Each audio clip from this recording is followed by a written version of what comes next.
I am Emilie Edmondson. I'm from St. Denis, Saskatchewan, and I'm a second-year student here at the St. Therese Institute of Faith and Mission. I will be presenting my Gospel reflection from Matthew 25:14 through to 30 on the parable of the talents. Okay, what I would like to do is to show two different perspectives of this parable of the talents. The first is specifically the slothful or wicked servant, and the second, the fearful servant. So the servant was apparently slothful in this parable, but the master also rebuked him for being wicked.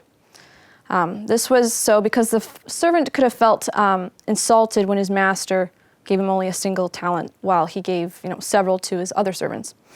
So despising his master then, he refused to trade or even invest that single talent, lest his master should benefit from his stewardship.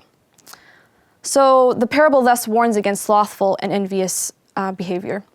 As a side note, I've always struggled with the definition of envy and sloth. So sloth is a disinclination to action or labor, which is basically laziness. And envy is a painful or resentful awareness of an advantage enjoyed by another, joined with a desire to possess that same advantage. This begs the question, where in my life do I envy others because I feel that God has favored them, and not myself because of my perceived lack of talents? Another way we could view this servant is his fear for his master. For the servant is focused only on the strictness and severeness of his master, not on his kind generosity, and was paralyzed with fear at the thought of losing his master's money and the consequences he would receive from this. And so he confuses himself with contradictions on his master's nature, causing him to take actions that would be apparently unreasonable. God gives us talents to produce more of. Much like the fruit on the vine of Christ, the talents are living fruits that we as Christians are called to till.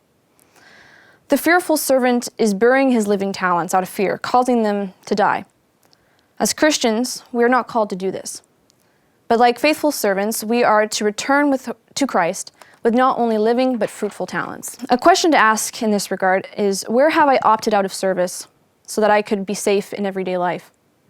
Finally, I would like to share some of my personal reflections. From my personal Lectio Divina reflections on this gospel, the line, "to each according to his ability," caught my attention.